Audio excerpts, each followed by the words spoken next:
संगत जी, प्यार से कहना जी, धन निरंकार जी।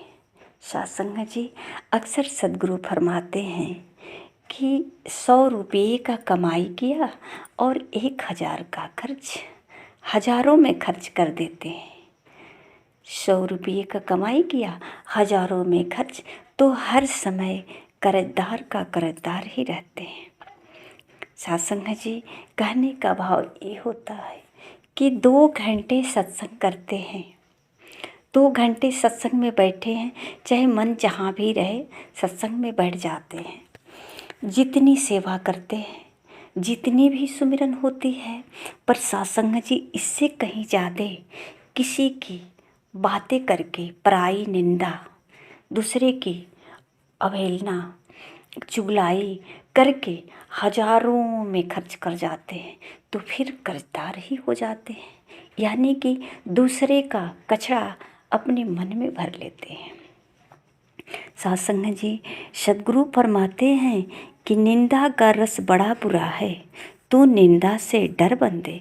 ये निंदा का रस जिसको एक बार लग जाता है, जो चख लेता है, उसको लगता है कि किसी का निंदा करने में ही मुझे बहुत आनंद आता है। किसी का निंदा करता है तो लगता है कि मैं महान हो गया और वो बुरा हो गया। पर सत्संग जी, ऐसे कैसे हो सकता है?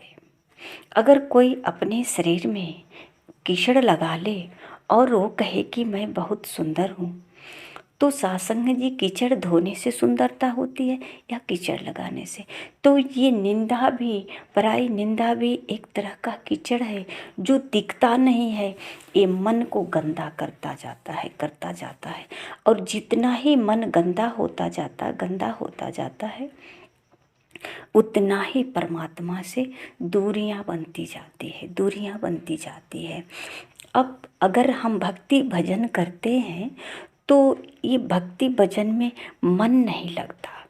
केवल कुछ क्षण के लिए हम कुछ कर्म के द्वारा कर लेते हैं, पर ये ध्यान परमात्मा की तरफ नहीं हो पाता है। ये क्योंकि अंदर जो है, जो किसी की निंदा का रस जो भरा है, ये मन जो मलिन हुआ है, ये सत्य से जुड़ नहीं पाता है।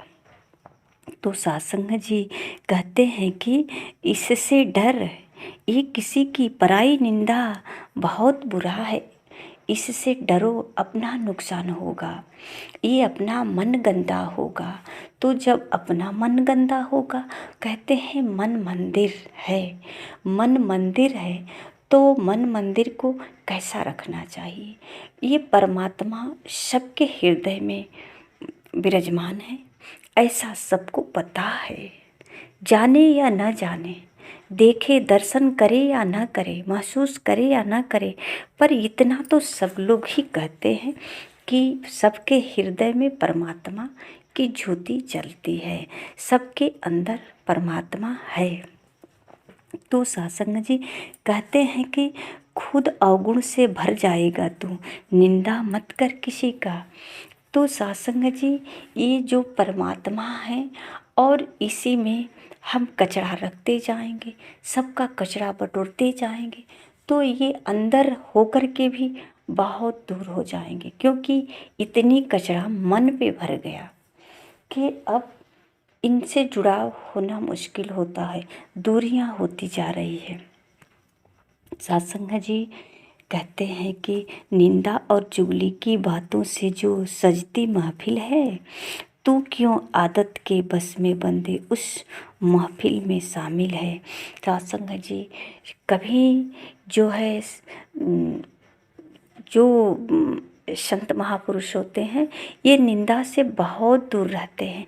पराई निंदा यानी किसी के बारे में इनका प्रयास हमेशा यही रहता है कि जिस तरह गंदे कपड़े को धो कर के साफ कर देता है, उसी प्रकार संतों का ये कर्म होता है कि जो इनके चरणों में आते हैं, सज्जन पुरुष हमेशा उसके मलिन मन को स्वच्छ बनाने का काम करते हैं, उसे सही दिशा देते हैं, सही राह दिखा देते हैं। कि उसके जीवन में अंधेरापन जो है, जो भ्रम है, ये सब दूर हो जाए। ये जो है अपने परिवार के साथ, रिश्तेदार के साथ, सबके साथ मिल कर के प्यार से इस संसार में अपना जीवन व्यतीत करे और इसका ध्यान सत्य की तरफ हो। सत्य ही बोले और सत्य ही बरते। कहते हैं संसार जी अपनी बाड़ी में, सत्य ही बरतूं सत्य ही बोलूं, सत्य है मेरा कारोबार। तो साथ संगत जी जो सतगुरु के चरणों में आकर के इस सत्य को जान लेता है तो साथ संगत जी उसके लिए सिर्फ सत्य ही सब कुछ हो जाता है। इस संसार की जो लोकाचारी है इस संसार से बिल्कुल परे होते हैं। इनको अब ये संसार की झूठी बकवासों में आनंद नहीं आता। दूसरे के बारे में चर्चा करना अच्छा नहीं। हमारा समय भी झूठा जो है बीत रहा है और सांसें भी यूं ही इन सब झूठी पराई निंदों में एक एक सांसें हमारा जो है ख़त्म हो रही है। तो सत्संग जी ये संतों के सहारे जो है नाता जोड़ करके अपने जीवन को सफल बनाते हैं। सद्गुरु कहते हैं कि निंदा से मन मैला होगा, अपना ही नुकसान है। ये मीठा एक जहर है, निंदा क्यों इसको अपनाता है। सत्संग जी एक उदाहरण देते हैं कि जिस तरह किसी के शरीर में जख्म हुआ है, अगर छोटा सा कहीं फोड़ा फुंसी है तो वहाँ खुजली होती है। तो शरीर में कहीं भी खुजली होती है, खुजलाने में बहुत अच्छा लगता है बहुत आनंद आ रहा है।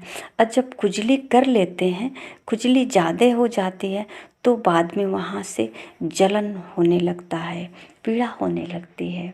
तो सत्संग जी इसी प्रकार पहले निंदा करने में तो बहुत रस आता है, उसमें जो है बहुत लगता है कि हमें किसी को नीचा दिखा दिया, हम तो उसको उसकी बुराई कई जगह बांट दिया, अब उसकी बदनामी होगी।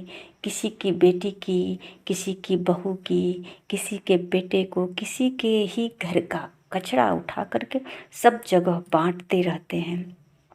तो सत्संग जी अगर हम आंगन का झाड़ू लगा करके हाथ में कचरा उठाते हैं तो साबुन से हाथ धो लेते हैं, छोटा सा कागज का टुकड़ा भी उठाते हैं तो वहाँ भी हाथ धोने जाते हैं। और ये मन में कितने सारे लोगों का बुराई, जब जिसको कहते हैं कि कोई व्यक्ति बहुत गंदा है, ठीक नहीं है, उसका स्वभाव नहीं है, तो जब हमें उसका स्वभाव गंदा लग रहा है, तो जब हमें गंदा लग रहा है तो उसका स्वभाव को हम दोहराते हैं क्या, मेरे मन के भीतर जाता है, मेरे मन में वो घर कर लेता है, उठा करके इसको अंदर बैठा करके जाकर कई जगह पे इसको फिर निगलते हैं अपने मुख से। तो क्या मेरा मुख गंदा नहीं होगा, मेरा मन गंदा नहीं होगा, मेरा स्वभाव गंदा नहीं होगा। तो सत्संग जी ये सतगुरु कहते हैं कि ये मीठा जहर है। लगता तो है कि बहुत अच्छा लगता है। क्यों अच्छा लगता है?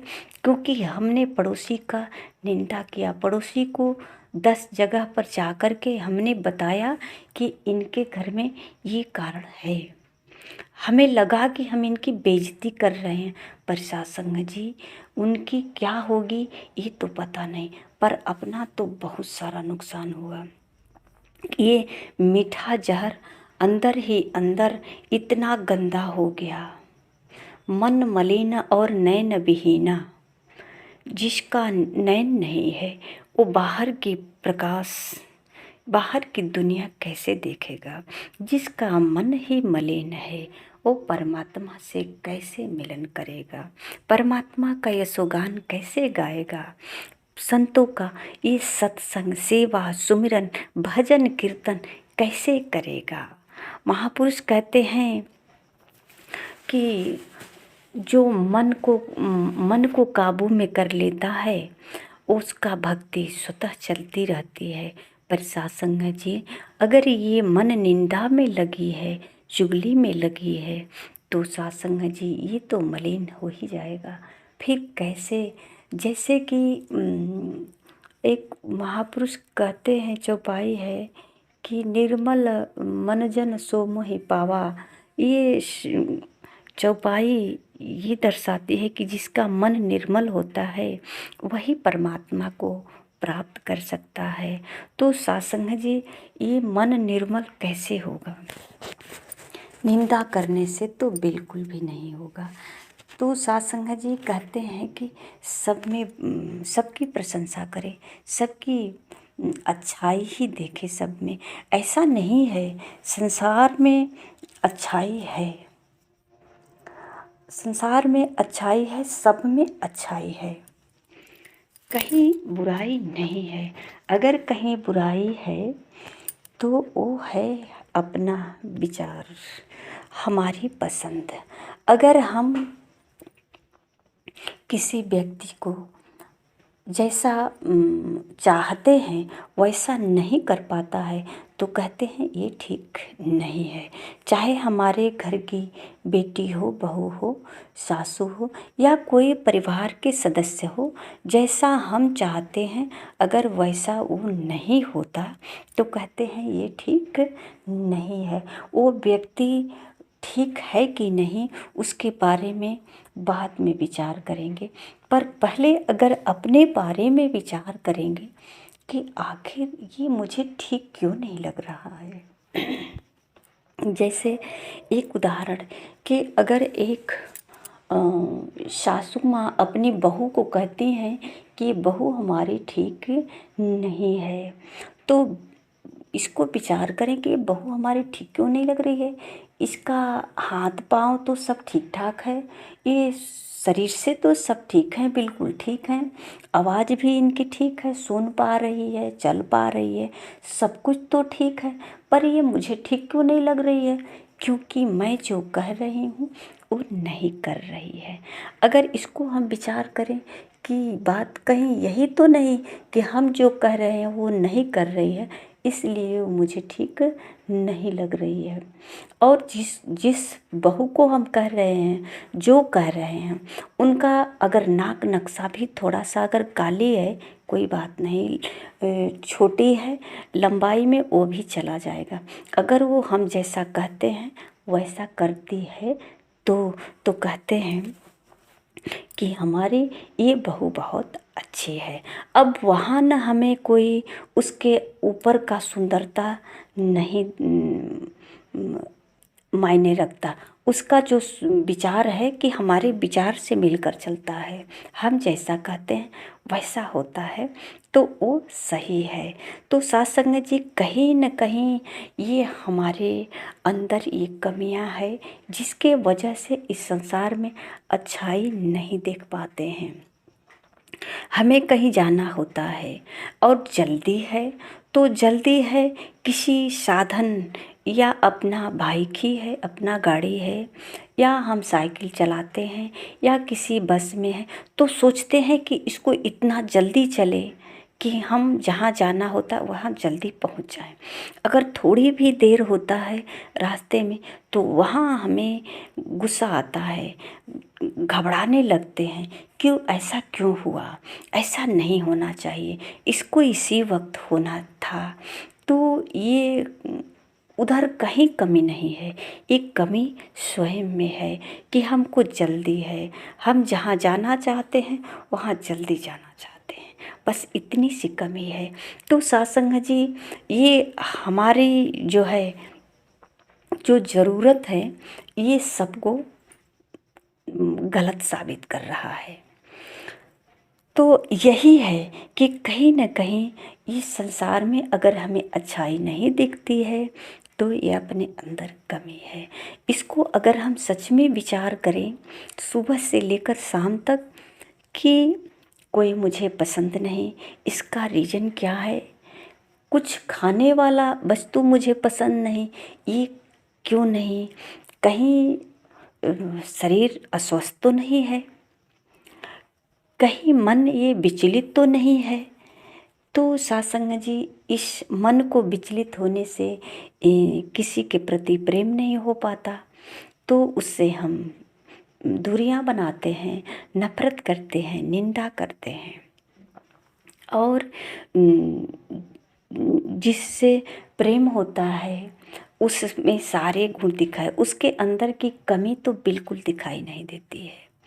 वो जैसा भी होता है, अगर अपना बच्चा होता है कुछ गलती भी करता है तो माँ उस गलती को ढक देती है, कहती है मेरा बेटा बहुत अच्छा है, वो कमी को नज़रअंदाज कर देती है।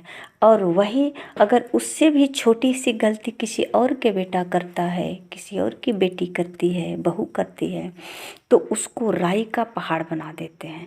बहुत गलत है, अच्छा नहीं है, ठीक नहीं है, बहुत सारे उसमें बुराइयां झलकने लगता है, क्योंकि वहाँ अपनेपन नहीं होता है। तो सत्संग जी, ये सद्गुरु से जब यही ज्ञान प्राप्त हो जाता है, सद्गुरु के द्वारा जब ये समझ आता है, सद्गुरु कहते हैं कि कहे हरदेव यदि निंदा से बाज नहीं तो आएगा, निंदक भी कहलाएगा और भक्ति से भी जाएगा। तो सत्संग जी, ये निंदा कब दूर होगा, कैसे दूर होगा? तो कहते हैं क्रोध पर तू क्रोध कर, ईश्वर से चित लगाए जा, कहे हरदेव सहनशील बन के क्रोध को तू मिटाएगा। उस दिन केवल देखने लगेंगे कि मेरा क्रोध क्यों हो रहा है, क्या कारण है। अपने तरफ जब देखेंगे कि ये क्रोध क्यों हुआ, किसी के प्रति प्रेम क्यों हुआ, तो सत्संग जी, ये जो है जब ईश्वर से चित लग जाता है, सब में एक ही परमात्मा का नूर, सबसे प्रेम होता है, तो सत्संग जी ऐसा भाव बनता है और समभाव से सबके साथ मिल करके प्रेम से रहते हैं, ना किसी में कमियां निकालते हैं, ना किसी को नीचा दिखाते हैं, सदा प्यार से सबके साथ रहते हैं और सबके प्रति एक अपने अंदर सेवा का भाव होता है, परोपकार का भाव होता है। सत्संग जी, जब ज्ञान प्राप्त होता है तो कहते हैं, महापुरुष गाते हैं कि परम पिता परमात्मा कड़ कड़ तेरा वास, करन करावन हार तू सब कुछ तेरे पास। ऐसा भाव बन जाता है कि करन करावन हार आप हैं, परम पिता सब जगह है, जिस तरह जिस हाल में रखे, जैसे रखे, ये तेरी मर्जी। ये सब में जो है अपने आप को शामिल करके खुशहाल जीवन व्यतीत करते हैं। सत्संग जी, प्यार से कहना जी, धन्य निरंकार जी।